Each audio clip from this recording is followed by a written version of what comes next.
রক্ত আগুন জ্বলছে সবার বুকে বুকে, সাক্ষী তো আমরা দিলাম। সে আগুন নিয়ে বাংলাদেশের মুসলমানরা বসে থাকবে না। মুসলমানরা বলতেছে সে আগুন দেশ হতে দেশ দেশান্তরেও জ্বালতে হবে, ঠিক না বলে? আমাদের এই প্রত্যয়, আমাদের এই ঘোষণা, আমাদের এই যে একটা বলা হয় অহংকার, এর সামনে আজকে দিল্লি থরথর করে কাঁপছে, ওয়াশিংটন থরথর করে কাঁপছে, বেইজিং থরথর করে কাঁপছে, তেল আবিব থরথর করে কাঁপছে। এদেশের জলে স্থলে, এদেশের ফুল ফসলে,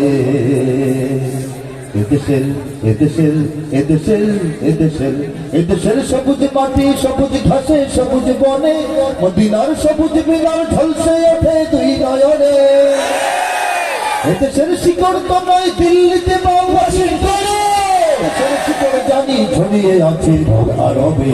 এদেশে আল্লাহু আকবারের সুরে সূর্য ওঠে, এদেশে আল্লাহু আকবারের সুরে সূর্য ডোবে। এদেশের শিকড় দিল্লিতেও নয়, ওয়াশিংটনেও নয়, এদেশের শিকড় আরবের ইসলামে কথিত আছে। এদেশের শিকড় যে দিল্লিতে নয়, এই কথা দিল্লিওয়ালাদেরকে আমরা ইদানিং সময়ে বুঝাই দিতে পারছি। দিল্লি পিছু হতেছে, ওয়াশিংটন সামনে এগিয়ে আসার চেষ্টা করছে। বন্ধুত্বের সীমানা পর্যন্ত আমরা গ্রহণ করব। বাংলাদেশের রাজনীতিকে গুছিয়ে দেওয়ার জন্য, বাংলাদেশের অর্থনীতির টাকা ঘোরানোর জন্য, বাংলাদেশের শিল্প সংস্কৃতি বিজ্ঞান প্রযুক্তির সহায়ক হিসেবে পৃথিবীর যে কোনো শক্তির সাহায্য আমরা নিতেই পারি। বন্ধুত্বের সীমানা পর্যন্ত নতুন করে প্রভুত্বের সীমানায় ঢুকতে চাইলে আমরা তাদেরকেও এক কলম সবক দিয়ে দিব।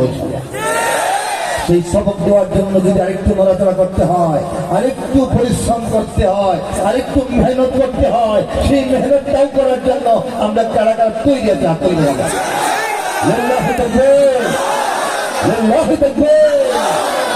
বাংলার ইতিহাসে যখনই শত্রু আসে পালাবার পথ খুঁজে পায় না। বাংলার ইতিহাসে যখনই শত্রু আসে পালাবার পথ খুঁজে পায় না। ইংরেজ পেনিয়ারা এখানে খেয়েছে, তারা পালিয়ে গিয়েছে পাক হয় না। ইংরেজ পেনিয়ারা এখানে খেয়েছে, তারা পালিয়ে গিয়েছে পাক হয় না। বুঝনিক আমেরিকা, বুঝনিক ইন্ডিয়া, বুঝনিক রাশিয়া ও চায়না। বুঝনিক আমেরিকা, বুঝনিক ইন্ডিয়া, বুঝনিক রাশিয়া ও চায়না।